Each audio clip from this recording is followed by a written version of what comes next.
All right, so this is episode 8 of the podcast, and tonight we have Alex from Saber Solutions. Gosh, did I mess it up? I think it's Saber Solutions, right? Yep. I'm You got it. having a brain fart now. Hmm. So, oh no. So yeah, Alex from Saber Solutions.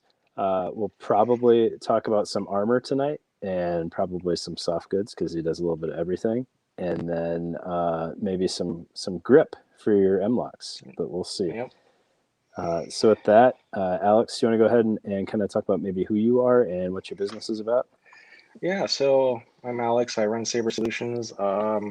We pretty much focus on armor, some soft goods, and some weapon enhancements and stuff like that. Um, Pretty much like my background is industrial design and a little bit of mechanical engineering. Schooling. I guess I didn't really finish that, but it's come in handy. And yeah, I mean, it's pretty much we are like the well, it's just me actually. It's just like I'm the largest distributor of Hesco armor on the West Coast, possibly in their whole distributorship from what I can gather too. So yeah, Very cool. And yeah. you're a little bit unique in your armor sales because Hesco's not the only armor you sell, correct? Yeah, that is correct. So I'm also a distributor for Tenkate, which is a pretty big name in the armor world, but possibly not in, like the, I guess, tactical community, just because they haven't done the marketing to get as big as Hesco. I've also distributed for LTC, but then um, not recently, I've not really been doing much LTC stuff. Uh, and recently, um, I've started to distribute for a really cool company called Verco Advanced Materials. It's flexible armor. I'm sure you've seen the Safe Life stuff, right? I The have, yep. Safe Light Defense, yeah, or whatever. But yeah, this is like definitely way above that. And I have samples I'll show you later. I have some armor here that I brought along. So Oh, cool. but yeah, that's pretty much it. Awesome. And for the soft goods, for people that Hmm. don't know, I know the one that uh, oddly has been the most successful as far as Hmm. stuff that I've covered is your tubes conversion for Yeah. the cry stuff, which every time I go back through and cycle videos and I see how many views that got, I'm always confused because I'm still not sold on tubes, but people seem to love them. Yeah, people are like really into tubes. And then, I prefer I'm a big fan of tubes. I just like the repeatability it gives and the quick on and off. Um, but yeah, like it is definitely one of the most popular soft good products, if not the most popular soft good product. But yeah, it seems very more popular with maybe possibly the civilian side, I think, from what I've been seeing. Um, I think I might turn on the volume. But and actually a few government, users here and there, but it's hard to gauge that from the sales. Yep. I don't know if maybe that has to do with a little bit of I don't know, people maybe hesitant to mod issued stuff. Maybe. Yeah, yeah, definitely. The one thing about that is that if you aren't comfortable modding like the cummerbund that comes with your JPC, if you can get an ABS one, it's pretty similar. Yep. So And it is a capability for sure. Like it's a six in one hand, half dozen the other. The repeatability, like you mentioned, is really nice. hmm Like it's always going to be the exact same size on you. hmm It yeah. does potentially cut down on some wear and tear on the vest. hmm Plus, it's yeah. quick and quiet. hmm And really, the only downside I found there's two. As one, you don't because it's the repeatability, you don't get that on the fly adjustment, hmm and then it can make internal radios a little bit goofy. But other than that, hmm not many downsides on tubes. Yeah. The only thing I have found about tubes is that if you don't have the male buckle in, sometimes it can break very easily, actually, because there's none of that internal support, right? So, Oh, okay. Like the female being crushed Yeah, in a yeah. kit bag or something. Okay, Mm-hmm. makes Mm-hmm. sense. Yep. So, because people requested a armor episode, Mm-hmm. um, what have you seen in trends in armor sales? Is there a far and away like lead seller for you?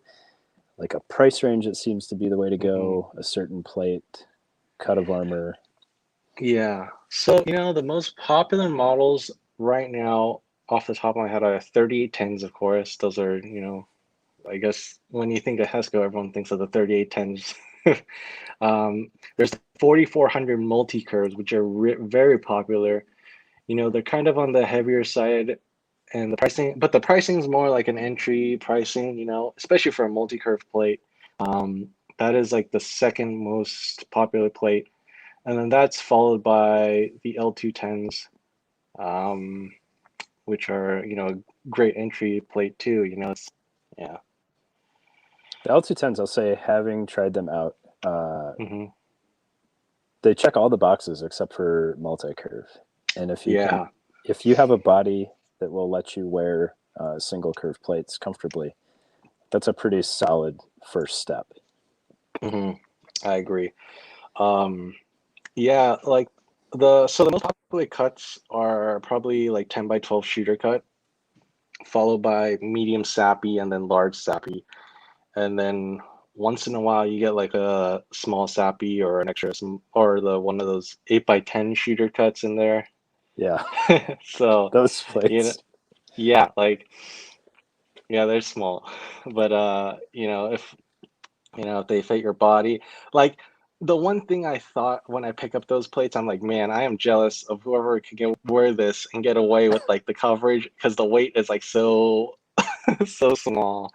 But yeah, but there's a downside to like the smaller plates, less hits, Mhm. just because the surface area is less on the strike face. Hmm. So, because you mentioned the 8 by 10 shooter cuts, Hmm. I just want to throw this out early on in the podcast in case anybody actually listens to this. The HESCO sizing, because I get this question almost every day. HESCO has a small and a large swimmer cut, which is the 8 by 10 and the 10 by 12. That is not Cry swimmer cut Hmm. sizing.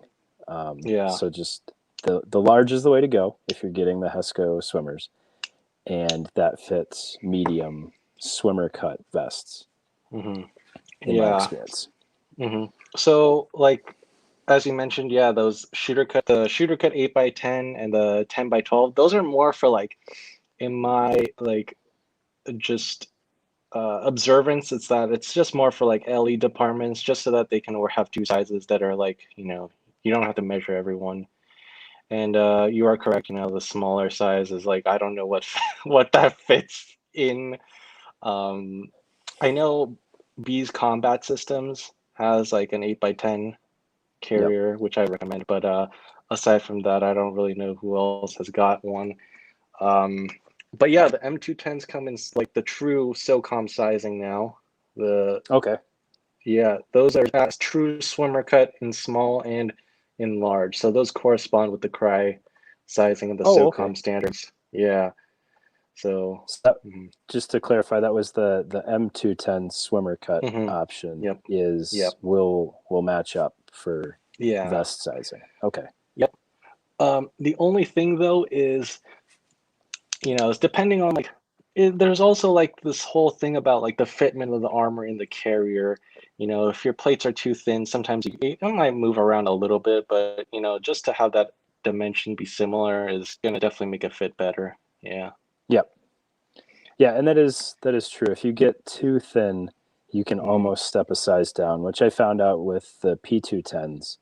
Yep. I had mediums, and those fit in small sappies, like they were meant Hmm. to. It was very strange. It took me a while to figure out what I had done. Yeah. What But are you running those in now?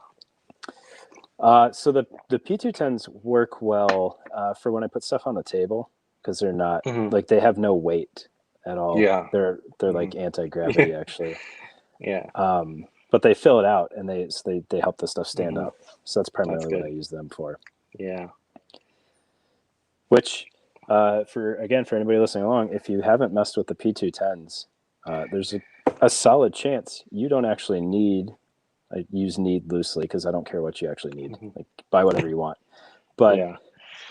pistol armor, if you're shooting steel and stuff and you want to take that extra measure of safety from ricochet, like the P210s are pretty legit. Yeah.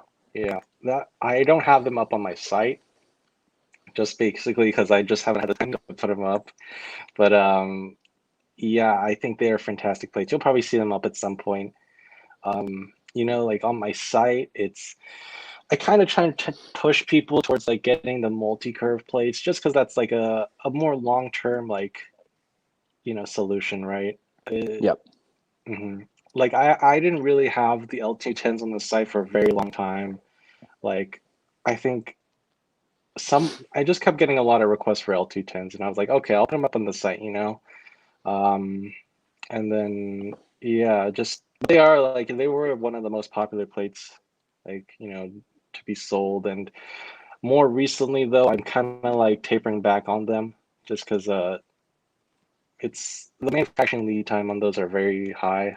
And just the way with how I do business of having like the plates made to order, it's just like I just don't. I mean, it just takes too long, in my opinion. Right. I Yeah. think there's kind of a sentiment in the community right now that people don't like lead times. Yeah. And Oh, go ahead. it's like, I mean, you say it right on your site, like, hey, there's a lead Hmm. time. I don't control Yeah. the lead time. It could be up to this Yeah. long. Yeah. There's a thing about lead times and stuff and having the armor made to order.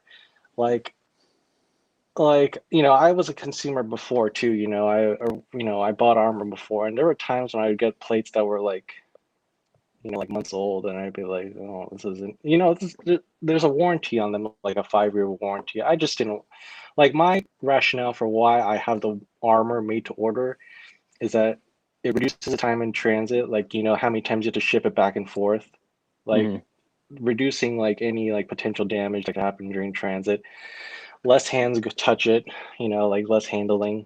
And, pretty much like when you get the plate, it's like, it's only been like a week through the warranty, which, I've had situations where people couldn't like, get plates replaced because, it had been like a month or two over the warranty date.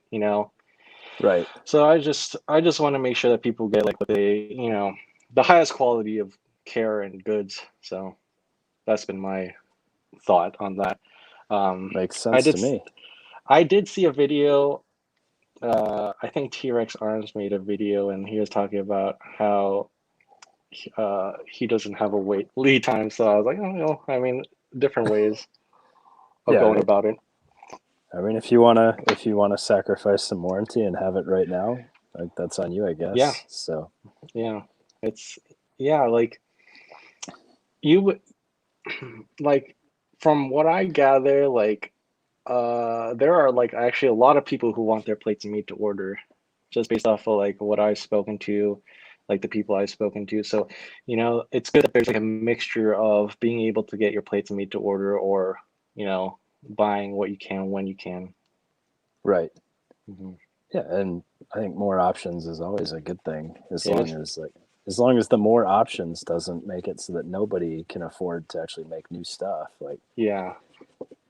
You know, yeah, like when like when I like got into like this armor and like the tactical gear stuff, like I just thought it was going to be like, oh, like the tactical community as you know it. But the armor sales are like really all across. Like, sure, like a lot of it is like tactical and just the tactical people, like, the community. But you've also got like a lot of my clients or customers are doctors, which okay, is yeah, lawyers. It's you got a lot of people who really don't really know much. So, I take the time to like explain it to them and stuff. But yeah, it's very interesting to see who the customers are and stuff. Yeah, that's good.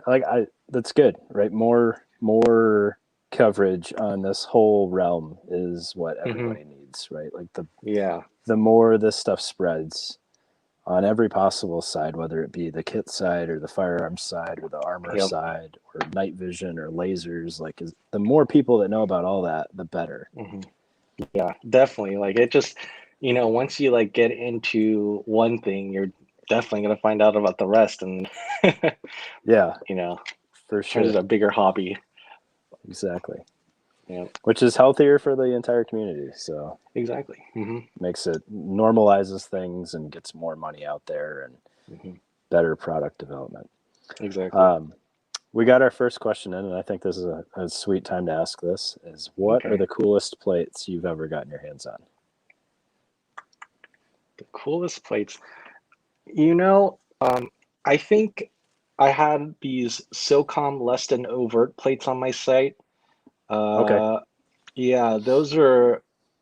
I never really thought I'd ever get to like have quantity of those in my possessions just because it was a contract plate and or like it's a contract plate, but it's also like restricted to like law enforcement military. And those are made by LTC. Those are pretty cool. Um, I guess this is kind of like a cool plate for me. This is like my personal plate. It's Okay. an LTC plate, 28720. It's an in conjunction with plate, but it's very thin, as you can see. Stops up to like API BZ and lower velocity 308, but it needs to be in conjunction with. And I guess they're like around 4 pounds, a little less than 4 pounds Okay. uh, at first, medium. So yeah, that's what I think that's pretty much the coolest plate. I don't know. So, Oh, go ahead. oh, I was just gonna say, Mm, I'm assuming that question was for you because you handle way more armor than I do. Oh yeah, go. I don't think I've ever actually had a uniquely cool plate. So all of my experience is either Hesco stuff through you Mhm, or Sappy and eSappy. And then we had a mhm. couple old plates kicking around from like early GWAT where eSappies were not being issued as well as they should have been, and some Yeah. plates may have been bought off the shelf. So Mm, I've messed around with some point blank. They were almost square, wow. uh, which is odd to me. And then I had my old career field survival armor made Mm, the armor for aircrew, and I never mm, really figured out what that stuff was. But good God, was it heavy! yeah. The front was like sappy cut, the back was rectangle, No, no, and it almost felt like steel. It was so heavy. no. Yeah. Yeah. Yeah, have you, I don't know if in like EOD and stuff, but do they like get the spear stuff or is that like, So we did not. yeah. All of our armor, I don't even know. We just got run of the mill Air Force armor, in my Hmm. experience. Hmm. There might have been some units that went out of their way to get armor, but basically the way we got it was we would get issued our bulks cut carrier from Hmm. KDH with Mm. the soft armor, and then we'd just walk down to supply and sign out basically an IOTV and pull the plates out of it and put them in our vest. Oh, okay. So, Gotcha. so the majority of it was just the standard green E sappies. Hmm. Sounds good. I mean, they're pretty good plates. I mean, like, I don't know if people think like ESAPs are kind of just like whatever, but they are fantastic plates, like just because they're, you see them on the secondary market a lot, but they are good plates. Yeah, Yeah. and so like that's my baseline. I don't know how much they weigh. I just know that if I Hmm. pick up something else, it either weighs more, or it feels like it weighs more, or it feels like it weighs less, Hmm. and I just Yeah. kind of gauge it off of that. So Yeah. Like they're expensive plates like ESAPs. They're not like, you know, cheap at all, and they're pretty good at stopping and like one of them, like a lot of potent rounds. So it's a good yeah, way to go. Yeah. you brought up a term that I want to hit on um, Mm. again in the goal of education, right? So you Hmm. mentioned that the plates that you showed off were in conjunction with plates. Yes. Do you want to kind of explain the two routes you can take there, the in conjunction Hmm. versus standalone? Yeah, so with standalone plates, that means that you don't need any soft armor backing. The plates themselves will stop the threats that they're rated for. In conjunction with, you need to use it in conjunction with whatever armor that the manufacturer recommends or pairs it with, or um, and yeah, like for example, this plate that I showed you was level 2 minimum soft armor or level 3A. Um, and like most of the time it's going to be level 3A in conjunction with like soft armor. But yeah, some manufacturers don't really have a recommendation of what soft armor you should use with their plates. But on the other hand, like some of the law enforcement brands, such as Safariland and stuff, they really push for their own soft armor to be used in conjunction with their hard armor plates. And that's not saying that it's like the case, but perhaps it's them to get like the department to purchase the whole package, as well as Safariland armor. And of course, a lot of departments will probably go that way just because of the liability and stuff. And yeah, just from what I've observed in the armor space. Yeah, I was just going to say that's whether it's needed or not, having Safariland backer with Hmm. Safariland rifle plate or any other brand. Hmm. I mean, if something fails, you know it was company X that failed and not Yeah. this who done it kind of thing. Yeah. Yeah. Um, do you? I don't know your thoughts on ESAPs Hmm. being in conjunction with versus standalone. I know Oh, there's some different they schools of thoughts, and I don't know who is. I know the correct answer, but I don't know the real answer there. I've always been under the impression that they are in conjunction with, and I do have I'm scrolling through my spec sheet right now for LTC, and their in spec ESAPI, which is true to spec as what the military outlines, is an in conjunction configuration. Okay, So that was my yes. understanding. Hmm. So, Yep. I see it a um, lot, like people talking about like, oh, you don't need the soft armor. And I'm like, oh, yeah, they do something without soft armor, but the yeah. military doesn't make any claims about what that is. So Hmm. get some backers for your ESAPs, and then Yep. maybe people will stop freaking out about plate carriers. Like, Yeah. just Like a lot of these plates though, they don't really say in conjunction with anymore, it's kind of just like a bare plate with a serial number and all that stuff and the manufacturer in the back, but it really doesn't. I think the only time I've seen in conjunction with was like on black sappies or something, but some of these sappies I've handled, they don't say anything. they don't. And Yeah. in my experience, the only hint that they are Hmm. in conjunction with is the only source document that most people are going to have is the manual for the IOTV, Hmm. which says you will wear all of the things, and then people don't like the idea of wearing all of the things. But Yeah. the key thing there is the soft armor behind the plate. Like Hmm. you can ditch the shoulder armor, the Hmm. side armor, the groin armor, the armor, like, but you need Hmm. something behind that ESAPI. Yeah, correct. And like speaking of labels that don't say anything, this just has a barcode and a label on the label and the part number and when it was made. So, if you pick this up, you really wouldn't know if you needed to use it in conjunction with. And that brings like a good point, actually. Like NIJ armor will say like in conjunction with, they have all these standards on what a label should be posted on an NIJ certified plate, which gives all the information. So I guess that's like another good thing about the certification process. Yep. Yeah. So, and man, there's so many questions that we can kind of dive into here. So, Hmm. NIJ certified is not the same as NIJ standard tested, and Yeah, a it's lot of not. a lot of people are pulling that kind of fast one on customers. Yep, it is unfortunate, but like the NIJ certified versus NIJ compliant or NI tested to NIJ standards, it's just a workaround to say like, it's like it'll meet the standard to a degree, but there's been no like repeatable testing done to it. I'm sure, it's maybe like the only like yeah, it's just I don't it's if you don't know what you're looking at, then you could be easily fooled, right? Yep. And people need to be educated on like NIJ certified versus NIJ tested NIJ standards and stuff. And that's not to say that there are no good plates that are not NIJ certified. Yep. You just got to know what you're buying, right? Like a reputable company making a special threat plate because Hmm. NIJ still hasn't published the new standard. That's different than buying Chinese battle steel that is Yeah. NIJ tested one time.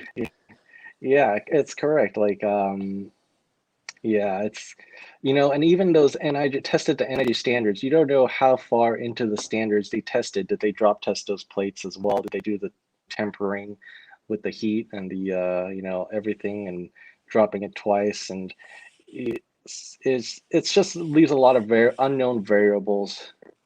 And then Exactly. I do agree though, if like it's a reputable manufacturer, a special threat plate, I wouldn't hesitate to get them. Yep. And I Hmm. I I think that's a pretty common mindset. Like there's people Hmm. companies understand that NIJ needs to catch up. NIJ Yeah. understands they need to catch up. So it doesn't make it a bad plate. You just got to know a little bit more about what you're doing. Hmm. But we've got some Uh, questions popping up here, and I don't want to hmm. lose track of any of these or make people think like we don't care. So Yeah. the first one here, would the civilian equivalent to those LTC less than overts be the HESCO 48 LV or 4800 LV? Actually, it would be more like the U210s. I feel like those LTC less than overts, like there's like a family of plates that are like similar, the U210, the Velocity Systems, API BZ, which is also like the Tenkate 6450 SA, and then those LTC less than overts are kind of in the same like category. So the U210s are pretty close to that. All right. Do you have any thoughts on Defender armor? Um, you know, I've looked into Defender like once or twice. They're actually pretty close to me. Like I think they're a couple hours north. Maybe I should take them a visit, but they're like a civilian offshoot of like a bigger like company that's mainly like aimed towards military and military and law enforcement. Some of their plates, I don't think they're certified. Some of them are maybe like so their parent company has like really cool plates, and their Defender spinoff is like the civilian line. Okay. And then I think in that there's some overlap between the military side and the military side of the business and the civilian. So those end up being like both being certified, but there are plates on Defender's line that aren't certified because they don't need to get it certified because it's not their military and law enforcement like directed line. Okay. Uh, I mean, it seems. I think if they're like parent company can get such big contracts, like I think their parent company has gotten the latest ESAPI contract. Okay. Like is one of those companies. I don't really see an issue. The only thing is, I don't know. I really haven't really seen much about their Defender line, so I can't really draw conclusions. But if the quality is the same as their other line, then yeah. Yep. I think so. I'm not nearly as educated on armor as I should be, but I think Defender is also one of those companies making some of the unique cut rifle armor. So Mhm. like your Dangler cut rifle armor. I think Defender is one of the main companies doing that. That's right. I saw that, and to put into like the Spiritus sacks and all that stuff. Yep. Yeah. Yep.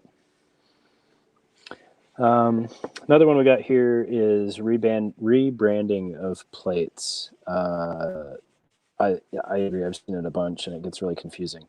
But the main question is, does this allow them to acquire them cheaper? Is it something just to do with the actual branding itself? Do you know why that happens? Yeah. They do that just for their brand recognition. It's just mostly like a marketing thing in my experience from what I've seen. Like price wise, if anything, it does cost them a little more to have their, logo printed on the front of the plate and, different logo on the back. Like, actually, right before I hopped on this podcast, I saw a recommended video on YouTube. It was for Aglite, Okay. and they have their new armor, Okay. and then it was like testing an Aglite plate against, or it was like Idea Special Forces testing Aglite plates. And then, they take it through this whole like gauntlet of tests, and then, like me not being in armor, I can spot a Hesco plate, and it's a Hesco armor plate, and I'm like, okay, well, and then I Okay. scroll in the comments, and everyone's like, this is the best Aglite, you really pushing the technology forward, like, but, well, it's a Hesco plate, and it does raise brand awareness and brand marketability. Okay. Yeah, I would imagine Mhm. there's something there for companies to be able to sell their plate carrier with their Yeah, plate. their That's their plates, yeah, yeah. ag, Um, if, Aglite. oh, It's fun. It's funny yeah, that Aglite was the one because someday I'm going to get an Aglite plate carrier to review yeah. and absolutely hate it, but I catch so much Oh flack for man, that. you know, that's like also one of those things that have gone really big in the industry. Like Aglite plate carriers is really good marketing or something, but just from my background, it's like a industrial design. I just look at it and I'm like, oh, it's Yeah, but yeah.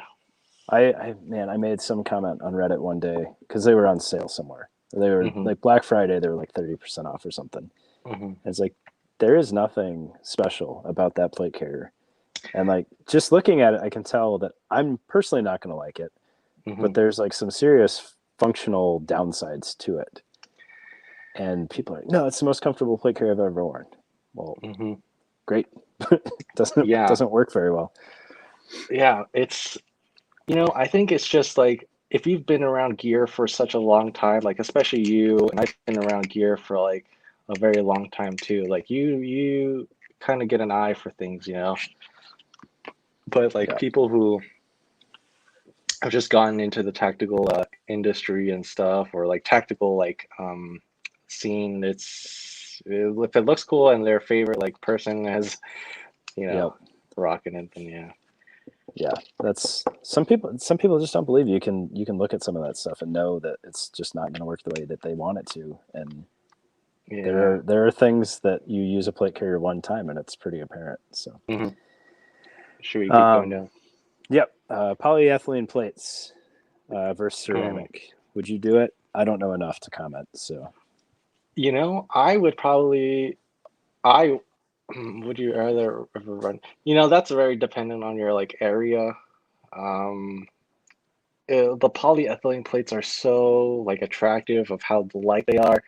Um, like the 3800s are like insanely light. It just feels like, you mentioned the P210s feel like toys. These are just thicker, bigger toys, but yeah, they just okay. feel like incredibly light.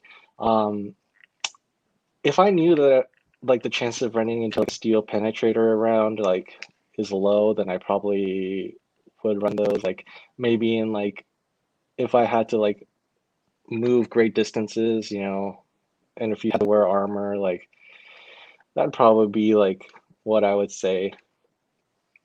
Because that's the Mhm. downside to polyethylene is they can't stop penetrators, right?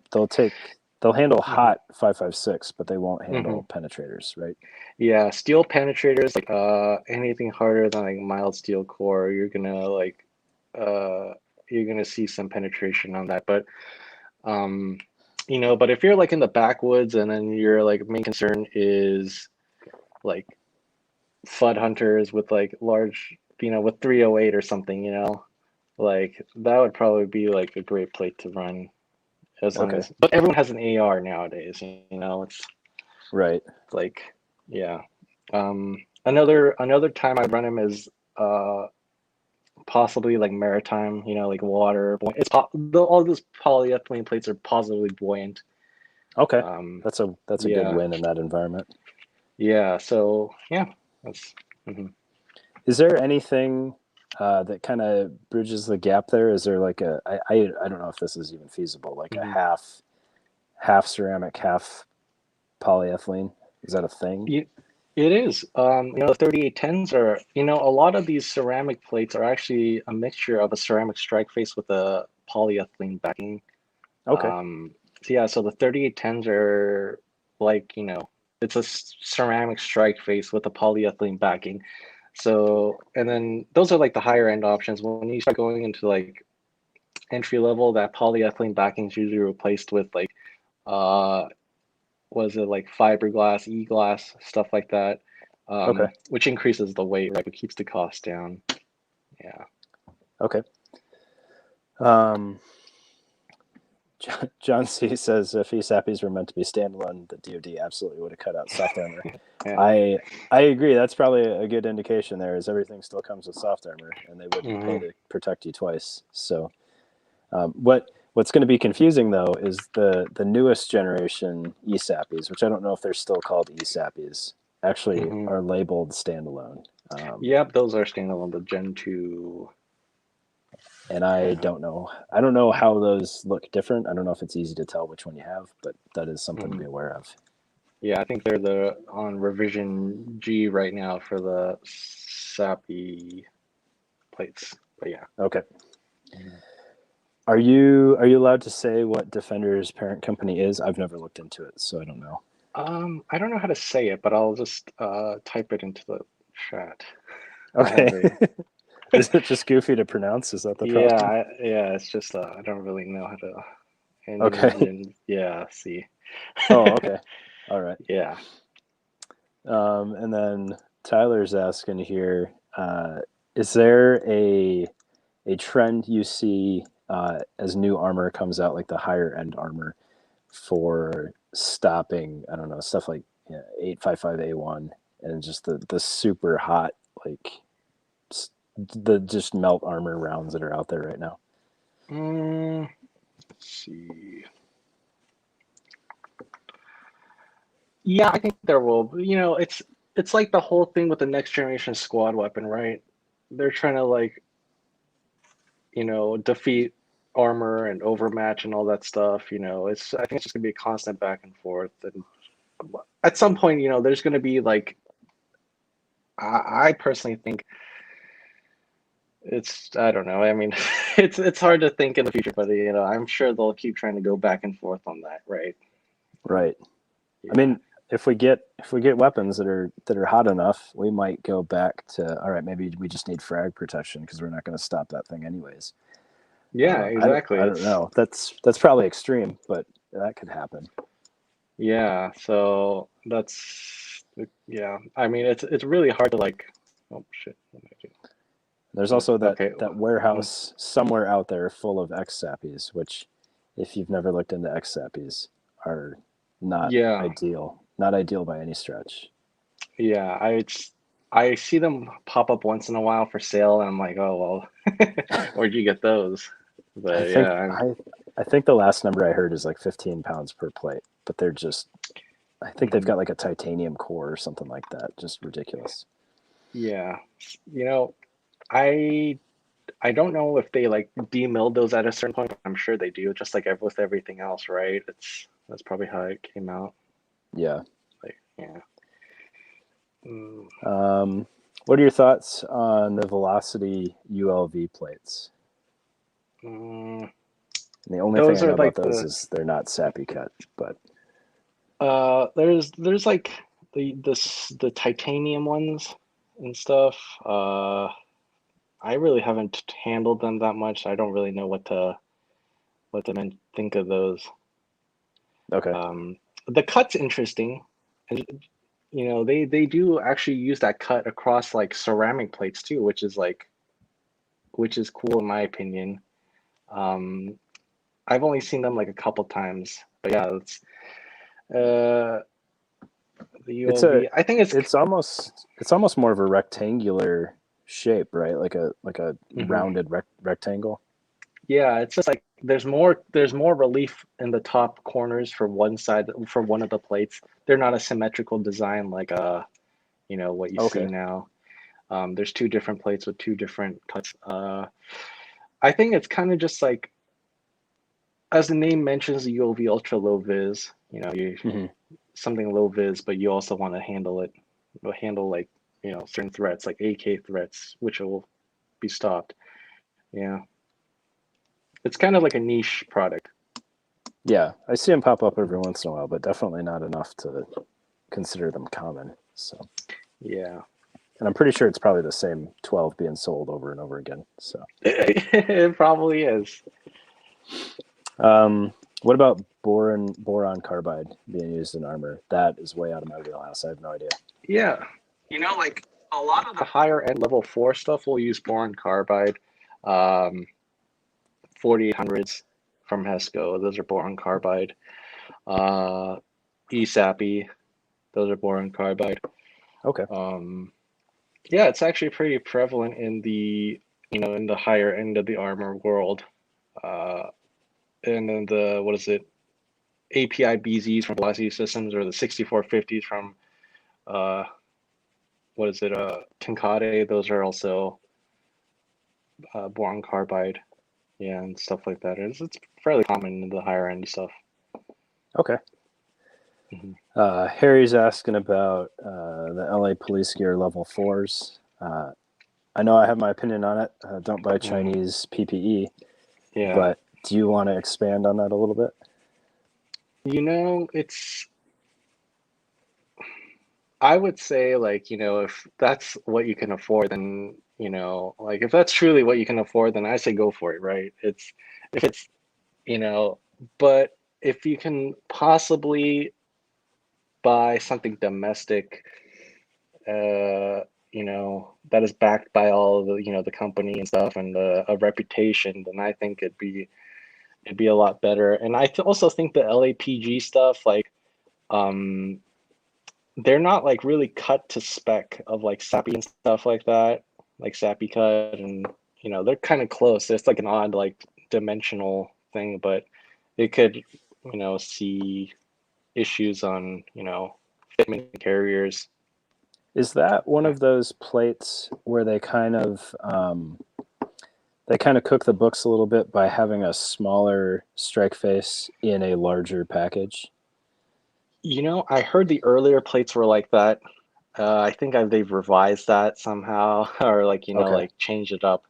Um, that's actually been like a thing with like a domestic producer as well, an armor company, domestic armor company as well. But yeah, I don't think they do that nowadays, but it might have been a thing Okay. earlier on. Yeah. Okay. And for anybody that doesn't know what that idea is, that's basically you've got your true protection in the center, but then they kind of stop further from the edge than a legitimate armor company would. So you have just Mhm. more dead space to make a full size plate with a smaller actual area of protection. Yeah, and then when we talk about plates, there's also like even if your ceramic does go edge to edge, you do have like an inch-ish of like where your protection is kind of like not completely like what it is like, like in the center of the plate, just because you have that Right. edge weakness. Yeah, and just to reduce that even further is like, Yeah. yeah. Not Yeah. ideal. Hmm. Uh, Harry, to follow up on your concern or your question, why not Chinese PPE? Um, one, China, not Chinese people. Right? I have nothing against Chinese people. China is not your friend. Um, there's domestic options that are very close in price. Support Hmm. American companies. Support companies that you can actually send a letter to if you need to, and be like, "Hey, your stuff doesn't work," or "What's going on with this? Can I get some warranty support?" Don't don't Yeah. don't trust that factory in China that's cooking your ceramic plates. And I recently saw this. I don't know if it's been verified or it was legit, but I saw that they are like no, they're decertifying plates from like China and stuff. The NIJ, they're no longer going to be certifying those and decertifying them. That's what I heard. Okay. Yeah, which is interesting. Oh, the material. I agree, but yeah. No, I mean, I don't really think they'd be. I mean, I don't know personally. I can't really. Yeah. Mm, yeah. We've got. What are your opinions on RMA here? I think RMA is good option if it's like it's in your it's if it's your like budget, right? And um, I think some of the RMA plates are on the thicker side, which can be a problem with like certain carriers, right? Um, but if it fits your like budget and your needs and stuff, I think that's a good option. Yeah. And then, the guys in an RMA are, well, at least the one person I talked to, he seems like a good guy and, Yeah, knows what he's talking about. it seems not being super hip on all the different models that everybody makes. It seems like certain companies focus on certain criteria within their kind of budget. So like Hesco, you tend to get a thinner plate in my Hmm. experience, and then Yeah. your RMA is going to be a thicker plate Hmm. that may or may not weigh as much. It's kind of goofy. You gotta look at what's important to you, whether it be cost, thickness, Hmm. weight, and then multi curve versus single curve. Hmm. Yeah, I like to think of like Hesco as like the main reason why I like Hesco so much is that they kind of push the like the boundaries of like what you can do. Like it's not really like it's not like unsafe, but it's it's like they really push the technology forward and try to get like the best performing, you know, plate they can. Yeah, Have you messed with any of the Russian armor? I have not.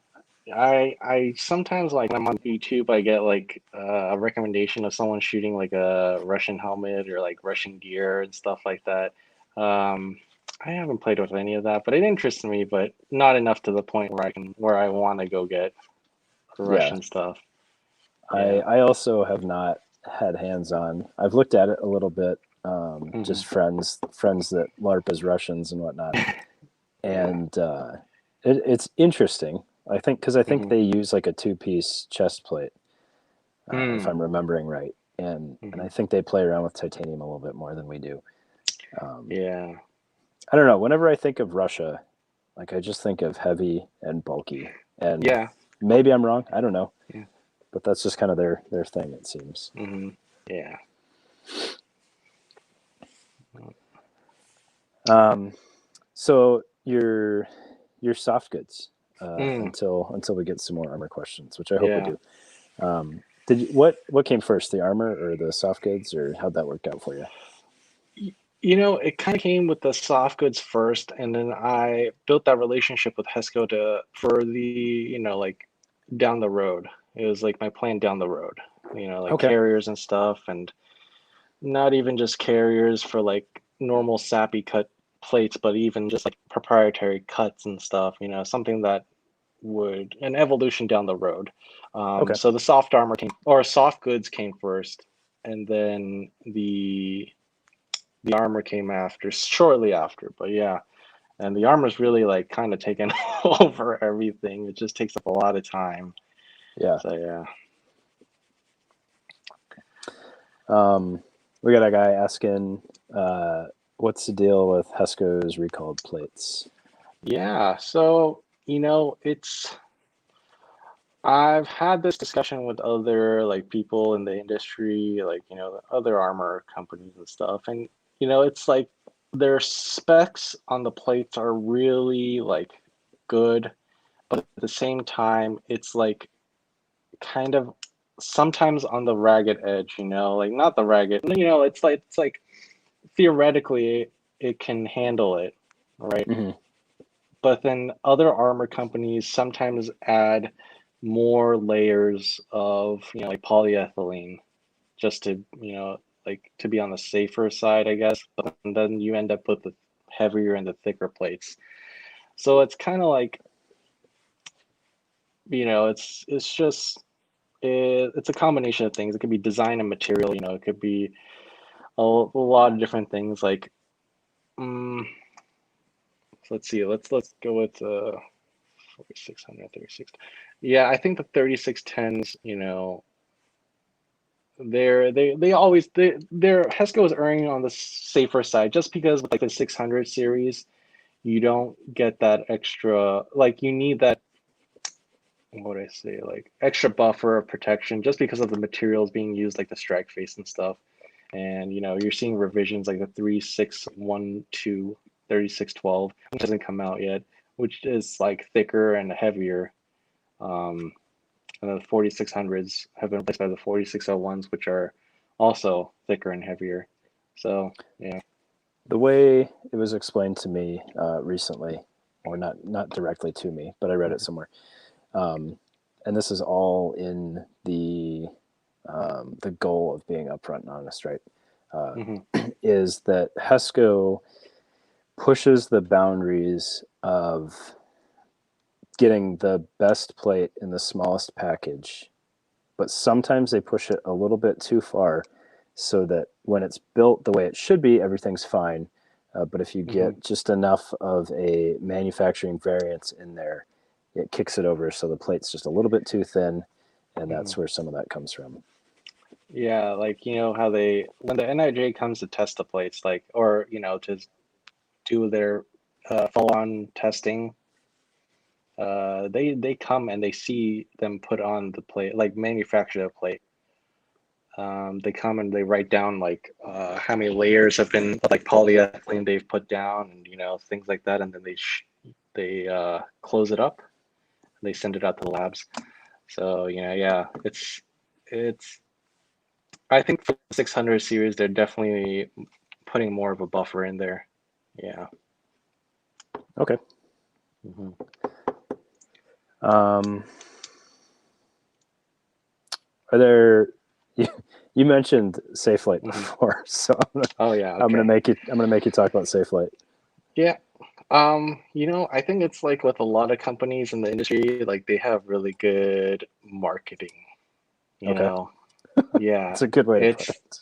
yeah, like it's like Saber Solutions really doesn't have any marketing. It's just been mostly like word of mouth, and it's been like, if you need it, we'll get it for you. And that's pretty much been like it. And then you can rely on us. But I think the marketing has really taken like these companies, and people watch a lot of YouTube, right? The Yeah, industry to tactical scene has a lot of YouTube, and you never know who the people like are, like, or what kind of like monetary like backing they have from those things. But just I think it's just been from great marketing.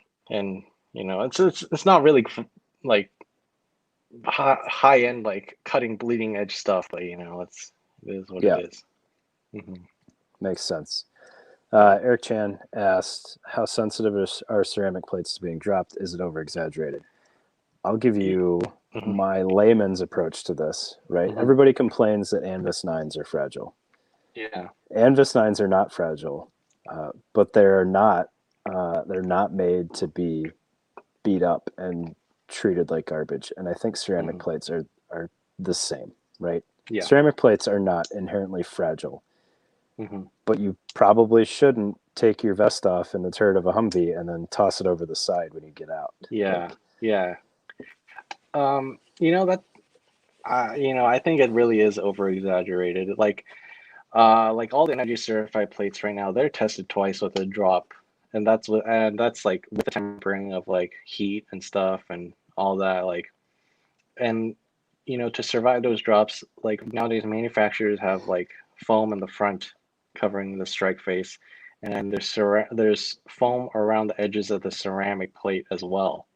So it's kind of like the the only thing I'd probably be concerned about is, as you mentioned, just belly flopping onto like you know yeah, plates and flying kicking into your like buddy's vest and stuff. yeah, Like, yeah. Don't drop kick your buddy in his armor. yeah, Not smart. exactly. Yeah. So it is over exaggerated to a degree. But again, don't treat them like Yeah. crap. Like, Hmm. pretend you spent your money on them if you didn't spend your money on them, and take care of them. And if you Exactly. did spend your money on it, I shouldn't have to tell you to take care of your stuff because Exactly. you put money into it. So Yeah. Yeah, and just when I store, well, how you should store plates is that you should have them vertical, okay, just so that you don't have any weight on them, and have other plates on top of that, and just to keep it vertically is like what I recommend and stuff, and just to keep weight off of them too. Like sometimes I scroll on Instagram and I see like someone else who's like a Hesco dealer or distributor, and they have like 10 plates stacked up high, and I'm like, oh no, what are you doing? But yeah, like yeah, just keep them vertical. That's what I recommend. Yeah.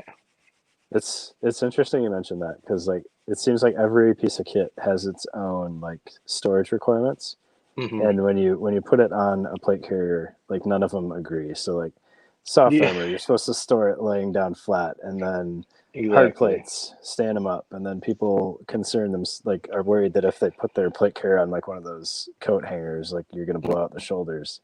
If your plate Yeah. carrier can't handle hanging, it probably shouldn't be hanging on Yeah. you. So Yeah. Yeah. do what But makes yeah. sense. Yep. I think we're on a soft good topic, but we got off track. Yeah, no worries. What you got any?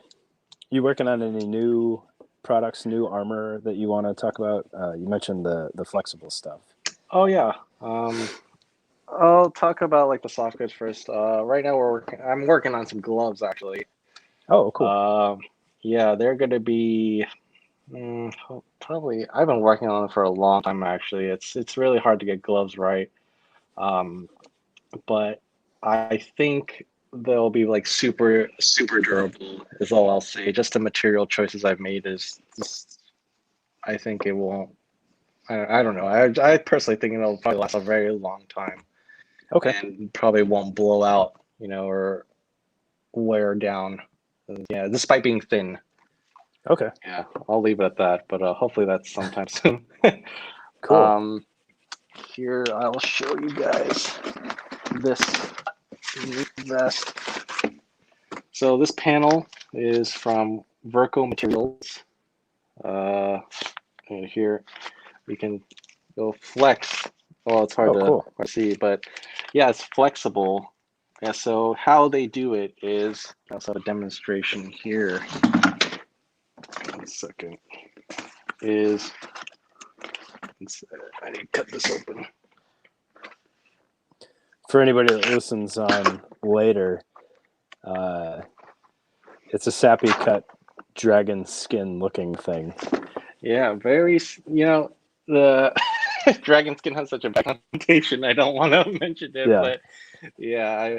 So how they do it is these tiles. Okay. Uh, Cool. so these are boron carbide tiles that are, what happened to the feed? That are wrapped in carbon Okay. fiber.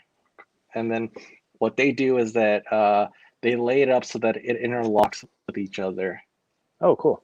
Yeah, so it's flexible and it doesn't have the shortcomings of like dragon skin where they like the tiles were moving out of place and Hmm. slipping.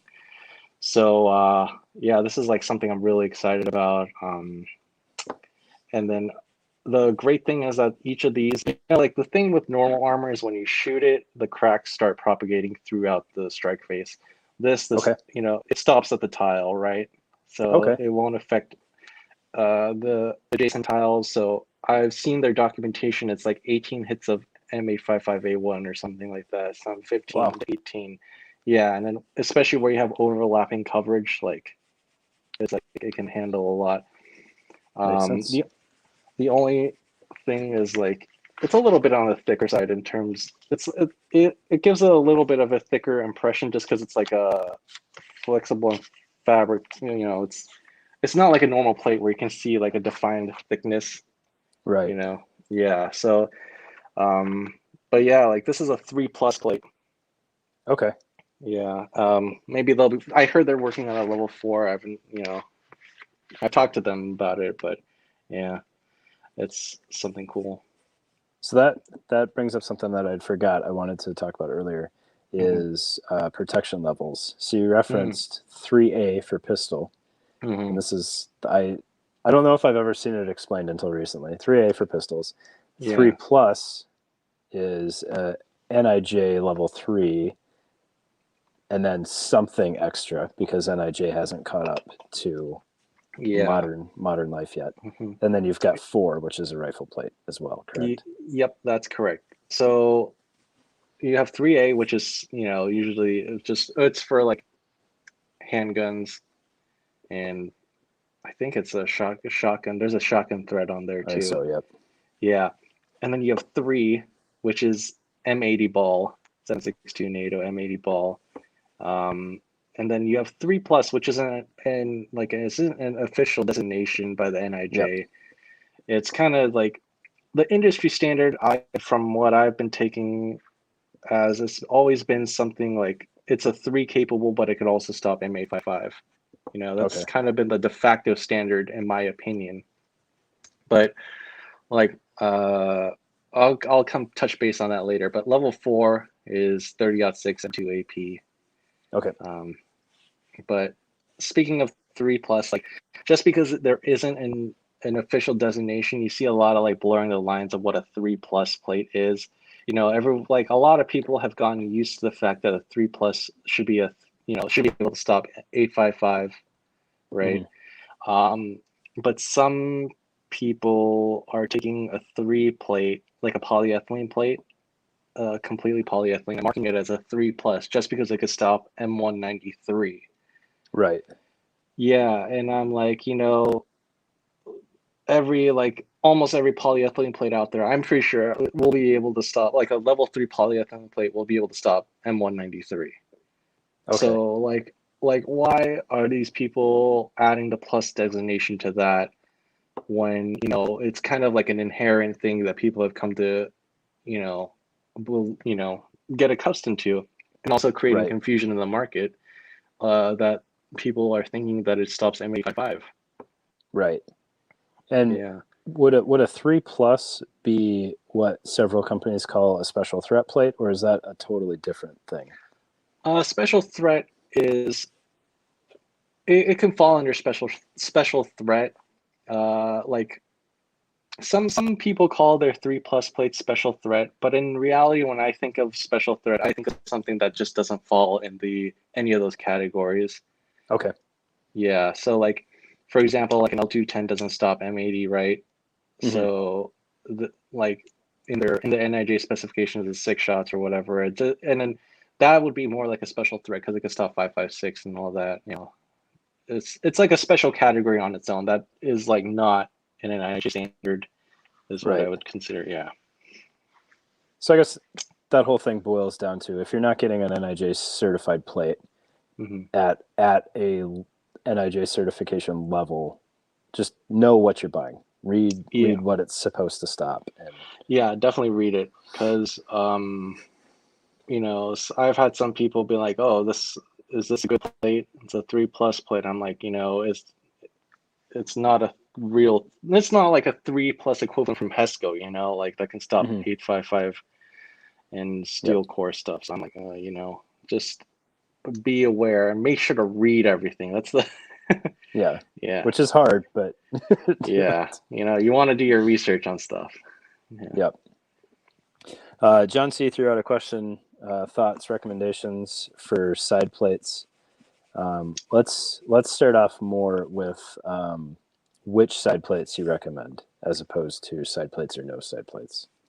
Um, Personally, I don't run side plates. That's just my from like I think it all depends on your use case, right? Yep. And your area, that you're in. Um, Me personally, as like a civilian, I would think like a carrier with my carrier or my setup right now is like soft armor with that plate I showed earlier, in conjunction with, and it's Okay. more for concealment. Like it could be concealed. Like I Right. think that comes into like more importance possibly is in the civilian side too. And Right. at that point, I probably wouldn't run side plates just because it's extra bulk and concealability takes a hit, things like that. But if you're like, if you're expecting shit to hit the fan, yeah, then and you're stationary, I think side plates are probably a good option. And I know side plates are kind of they. You have a lot of options for front and back rifle plates. Side plates Mhm. are kind of, they skip like budget levels and capability levels, and you're kind of, there's a Mhm. little bit of a mismatch that happens there. So is there a predominant side plate that you see being purchased? Yeah, I see the L110s being purchased a lot. Those are like kind of like the equivalents of what is it, like the L210s? You know, Okay. they're yeah, like except in the smaller form factor in a 6x6. Yeah, I see those purchased the most. Uh, I don't know if you guys watch like primary and secondary podcasts, like and with Chuck Pressburg and stuff, like Press Check Consulting. But he said he was talking about like going with side plates that have lower protection levels than your, primary Mm-hmm. uh, plate, just so that you could reduce weight and bulk. And L1110s or L110s are pretty they fit the bill. Could stop pretty much everything you'd run into, like AK and AR-15 wise. Okay. Yeah, so that's a good option. Pretty much with any plate, there's usually like a match, a pair of something. So Okay. on my site, if you go to the torso plate, usually on the bottom, I'll tell you like what side plate you should probably go with there. Okay. Yeah. Hmm. Cool. And yeah, I've messed around with side plates a little bit. Hmm. Um, I'm a fan of side plates. Was a fan of Hmm. side plates. I don't know how much I need them anymore, but Yeah. um, I I think there's a couple issues with side plates. First of all, Hmm. if you get issued side plates, just keep in mind that like nobody inherently supports the issued side plates. Like they're huge, Yeah. and they may say that they're 6x6, but they are not the 6x6 that any soft good vendor is referring to. Yeah. They Yeah. are catering more towards the MSAP side plates, Hmm. Yep. which are tiny Hmm. and super nice. Yeah. It, that's like it is good to consider like everything. Like oblique shots are pretty, especially when you're like, on the gun. Hmm. Oblique shots can be, it's definitely your obliques are definitely showing. Yep. Yeah, so it's something you have to consider in your mind of like movement, how much movement you're going to be doing, what use case scenarios, and everything that you should consider before deciding on what plate you should, or system you should get. Yeah, absolutely. And if you haven't used a side plate before, when you decide that a side plate is something that you want, just keep in mind that that is going to drive other decisions to Hmm. go along with it. Um, for example, I prefer to have radios hanging off the plate bag internal of the cummerbund. When Hmm. you throw side plates into the Yeah. mix, now you have to decide what's the priority, having your side plate basically continuous protection with the front Hmm. plate, or do you want to leave your radio where it's at and have a true side plate with some Exactly. protection gap there? Yeah. It's all a trade-off, right? So Yep, is work with that. it is. And please, if you decide to use side plates, do some training with them and realize that it is not just another thing on your kit. Like it is, Hmm. they are something that you need to tweak and figure out exactly how your Yep, stuff and fits. adjust and ride height. Yeah, definitely. Um, T is asking, can you mention which Oh, ICW plates you were referencing? yeah, hang on one second. It's these LTC 28720. They are in conjunction with level 2 or 3A, and my armor carrier is from Tier Tactical, and Okay. that was a level 2 soft armor. So Okay. yeah, that's what I use it with. Is that one of those vests with the sewn in soft armor, or is that a removable thing? That one is removable. Yeah, Okay. yeah. So that's Cool. my setup. Cool. And then Max, talking about Hesco plates recalled. You're just gonna have to go back and watch this Yeah. again, man, or listen to the podcast. Hmm. It's about a half an hour in, I think, is where we talk about it. Hmm. So we Yeah. won't we won't rehash all that again. Oh, one more time. About the plate. Here we go. It's the LTC 28720. Yeah, this is my personal plate. Well, one of my personal plates. It's it's like I have access to a lot of plates, right? So it's For anybody that has made it this far and still might be on the fence, um, what are your thoughts on steel armor? Because it's just got to get said. I think steel has its place in like concealability wise. But aside from that, I think it's a very like narrow use case. And even when you're talking about steel, there's like there's actually like decent steel armor, Yep. but it's not from like, your Facebook feed Yep. at 2 in the morning when you're scrolling through, it's not that one.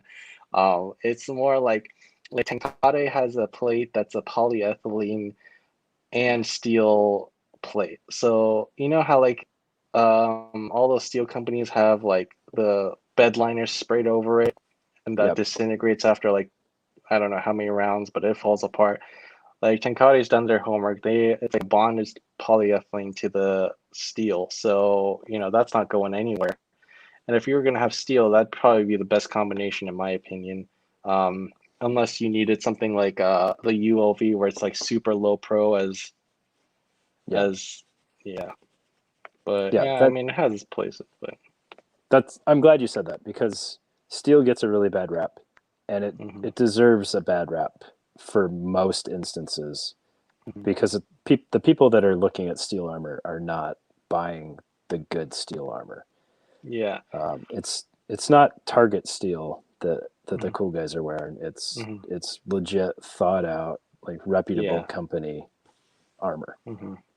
Yeah, and then the only thing that is like kind of disappointing is the availability of like this really good steel armor.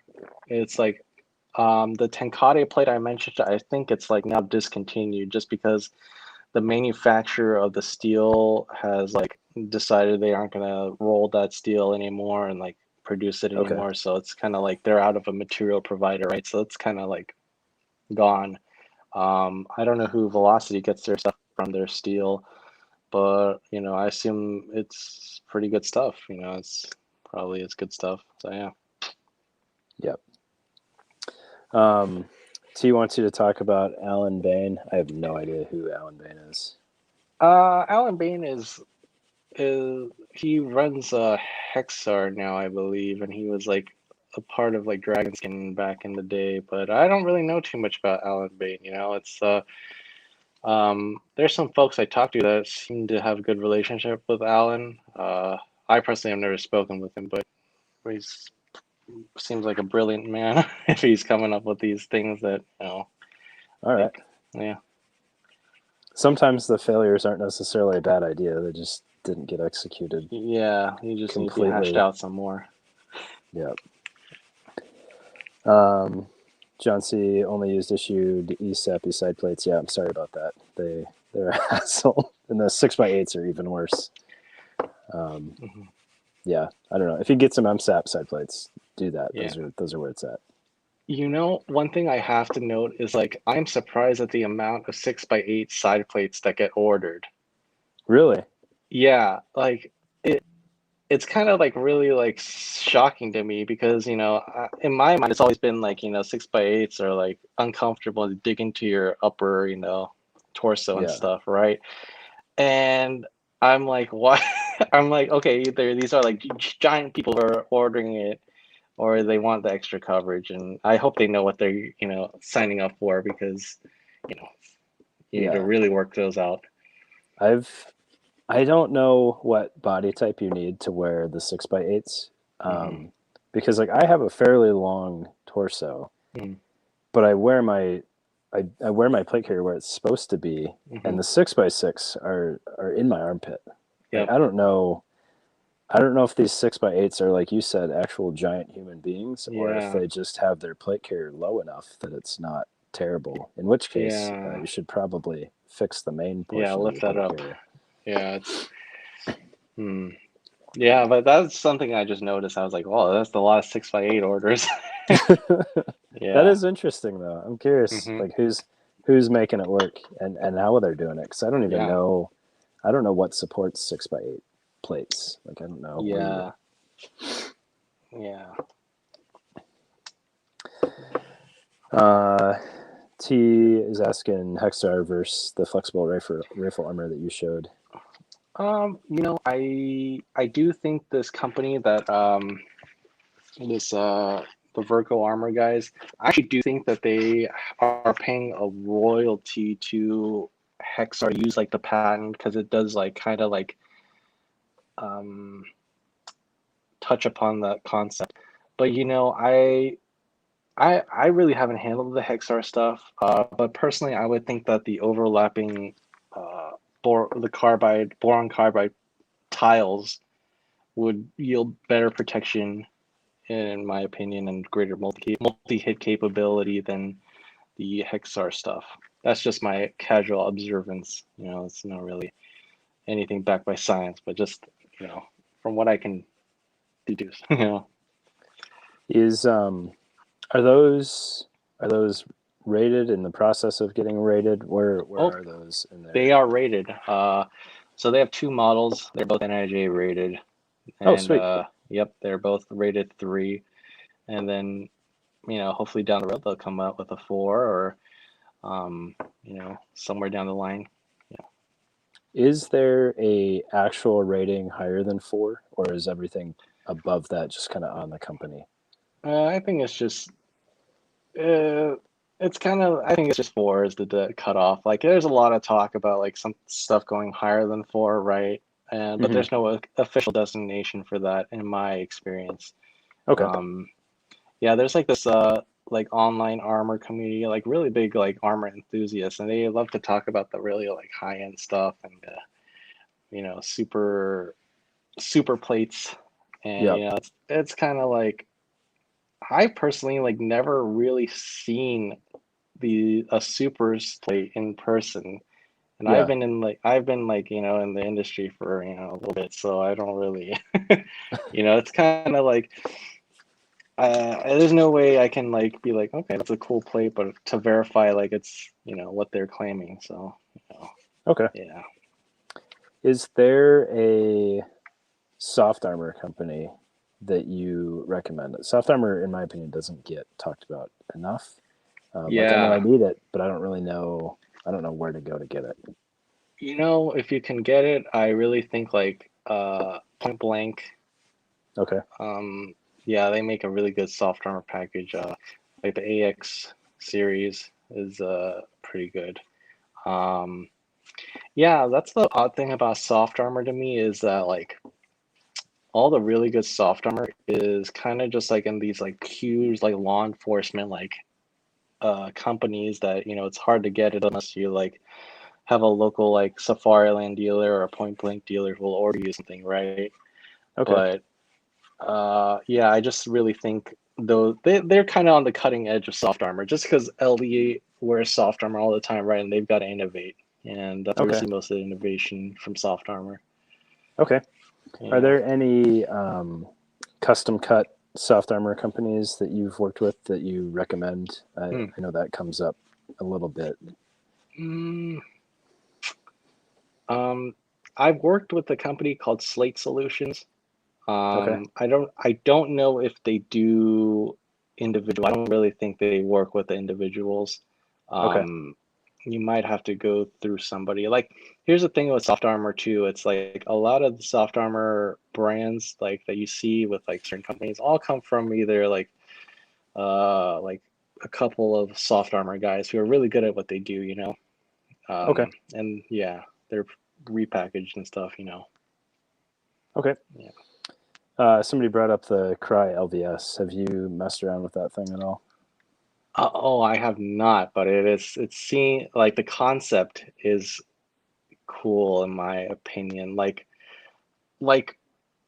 when I think of gear companies, like really like on the top of the list is Cry for me. Like it's like they are like forward thinkers, and to come up with something like that where like it's like where the armor is the outer vest too, it's kind of just like Right. yeah, and then yeah, I haven't played with it, but I kind of want to get one to play with it, but it's just a lot of Well, it's a lot to just you know, mess Yeah, around with and stuff. I seen there's one a for there's sale, yep. I like think on I've seen the same Facebook. one, and Yeah. I've been mulling it over just to try it, Hmm. but Yeah. I'm so bad at reselling stuff. I don't want to have to try to flip that thing afterwards. Yeah. So Reselling has just been like a pain in the ass if you don't like it, but it just doesn't work for you. Like, yeah. yeah. Um, Um, we haven't talked about helmets at all. Do you mess around with helmets much? yeah, I do mess around with helmets. I think that's like just like another like point of interest I have in like the armor and like the helmets are pretty interesting to me. OpsCore I think is kind of just like leading the pack right now in terms of like not just their helmets but their whole like system in Hmm. general. Um, let's see. Oh, an interesting one is also the airframe. Hmm. It's kind of a dated helmet, and well, it's just dated because it's been like a while since it came out, right? Yep. But like the way to design that helmet is when you put together a helmet, it's like layer. It's like you have like a mold, right? And you put down the layers, and you have overlap, Hmm. and that's excess material, which is called darting. Okay. And the airframe and how they designed it, like there's no darts. It's Okay. like yeah, that's how they achieve the weight, and it's like pretty like it's pretty ingenious that they don't have any of that, like no excess material overlap and stuff like that. I think it's pretty neat. Okay. Yeah. Hmm. Yeah. Um, Helmets are always one of those weird things. Like I don't fully comprehend how they're judged and everything. And I know there's like different tests. And yeah, I haven't really looked into that too. Like all I know is that if it has like a reputation to it and a testing standard that they adhere to, like OpsCore has been tested by the government so many times, right? yep. And yeah, it's just why, and legacy products, of course, like the ACH, the Mitch, stuff Yep. like that. Yeah. Yeah. Since you bring up the ACH, and I fully admit that I don't understand as much about helmets as I should. A lot of people that I've seen recently want their first helmet to be like the cool guy helmet, and they Hmm. completely forget that the ACH exists. Hmm. So if you want that cool helmet and you're looking at buying a budget cool helmet, like Hmm. just swallow your pride a little bit. Hmm. Realize that it's cheap for a reason, and deal with not looking as cool in an ACH. Like Man, like a high cut ACH, high cut Mitch, is still pretty cool in my it opinion. Like, is. yeah, It is. like yeah, it's just like the quintessential like cool guy early GY type like Yeah. look. Yeah. You don't need that I'm gonna call it what it is, a knockoff ops core. Like Yeah. buy your ACH if that's what you can afford, Hmm. and save up for the real Yeah, protection. a Revision or a Gentex, they're Yeah. great companies. Yeah. Yeah, and the revisions. I'm glad you said that because the revision or the Galvian or whoever Hmm. Oh yeah. owns that now, those are Hmm. dirt cheap for what they Hmm. are, Yeah. and like I think they don't get enough traffic, and that's why they get forgotten about. But Yeah. I mean, they're so great helmets. I mean, yeah, we were issued revision helmets. I mean, and hmm. that was specifically bought for blast and frag protection. So like Mm.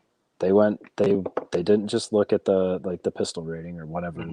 they're looked at. So like Yeah. the Galvian and the revisions are pretty legit helmets Yeah. for not a lot of money. Exactly. It's yeah, like a lot of the in like the tactical, well, I guess, world right now is looking cool is half the half the Yeah, equation. So, but yeah, I mean high cut like ACH or Mitch. It's cool. yeah, and Well, yeah. Ironheart, you're right. The unibrow looks goofy on the revisions, but just deal with it. someone brought It's up someone brought up a Hardwire. That's another good soft armor company. They're really pushing it. okay. What? what Hardwire does is they take a polyethylene like plate, and then they work soften it. So they put it through something, and then it becomes flexible, kind of flexible. Okay. Yeah, and through that process, they're able to get really thin, like, and lightweight panels. So, man, I keep emailing Hardwire, like, be like, hey, put me back in, I want your panels, but I don't know. We'll see what happens. But yeah. Very cool. Yeah. As we're getting towards the end here, because I originally set the goal for these to be an hour, and that has been Hmm. unachievable. No. What the trend or the the tradition now? Not that it's a Hmm. real tradition. Um, who do you recommend that I track down and try to get on here? This is the only thing that I really put people on the spot on. I gotta maybe. You mind if I go on Instagram for a second? Like, No, have to at get it. it? Have at it. We'll Okay, give people because, some time to throw some questions on here. yeah. Um, CBC mod seems sketchy. oh, I kind of agree, but I don't think there's a lot going into that mod. When people talk about modding the CBC, there's not a whole lot that goes into that.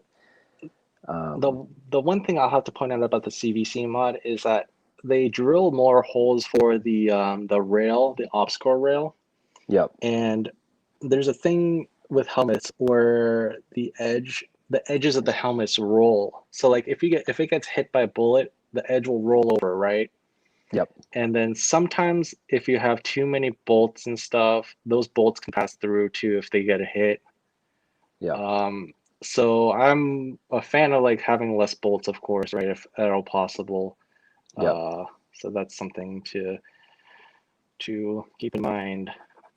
Yeah, Mm, oh, dude, have you ever talked to uh, Eric at Soldier Systems, I like Soldier I've Systems sent Daily? him I send him a message every once in a while.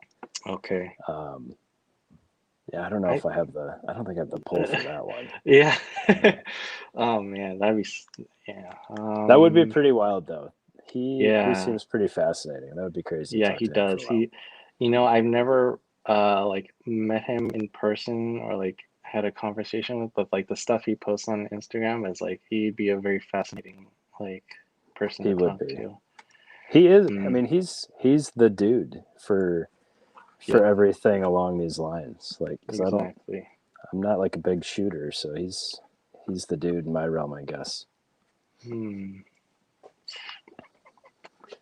You have you talked to, let's see. Hmm. Have you seen HRF Concepts? Yes, I I've actually known of him Oh, okay. for a long time, not as HRF concepts, but Okay. as who he is, Hmm. and we go back on forums and stuff for a while. Oh, that's He cool. would that's a good recommendation though. I'll see if Yeah. he'd do it. Um, Yeah, there's like certain companies that like you see them come out and then you see them produce like things and you're like, oh, that's pretty, like when I saw Axel, I was like, these guys are probably gonna make a splash. Yeah, I think HRF probably, from my gut feelings were right the I first think time. Maybe these guys will I make a think so splash too. as well. Yeah. I actually I linked back up with HRF when I did the first NodPod video.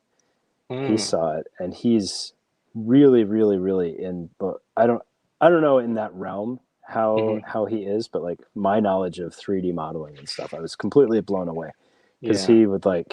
he's like, oh man, we could make this nod pod like legit. Hmm. And he sent me a 3D model and he plays the video and like the caps Yeah. unscrew and I was like, oh my Hmm. god.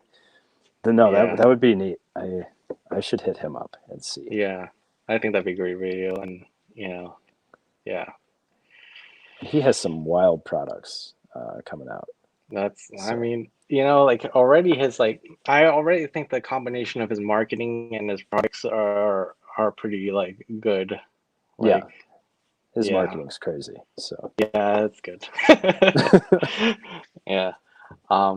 Yeah, I'd probably see like, I'd like to hear more about those guys, so yeah, I like that recommendation. I'll hit him up as soon as I'm done here. that's it.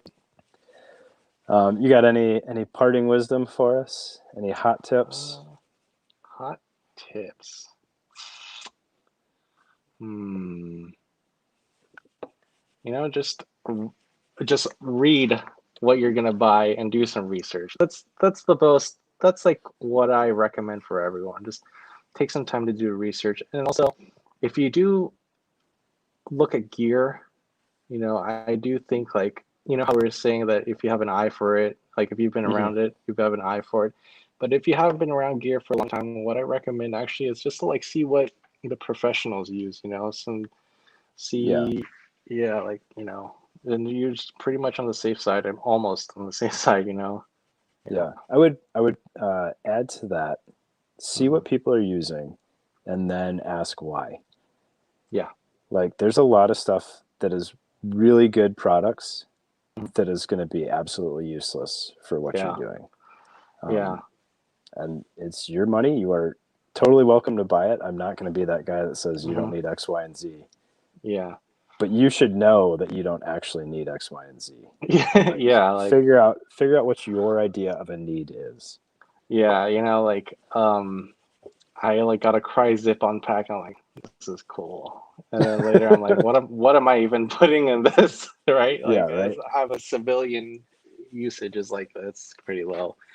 Yeah. Yeah, maybe like a But jacket you or know what? something. But If it looks cool and you like it and you recognize that, I got no yeah, issue. But like if yep, you're like, yep, no, you have to have a zip-on panel because you have to have a yeah, zip-on panel, exactly. like Yeah, that's not it. So yeah. cool. Well, I appreciate you being on. Hmm. It means a lot to me, and I had fun talking to you. And hopefully, this got some good information out there for some people, Yeah. Thank you for for having me on too. all 20 people that'll listen to it. So, Yeah, I really enjoyed my time on here too, and thank you for having me. thanks, man. Really appreciate it. Okay.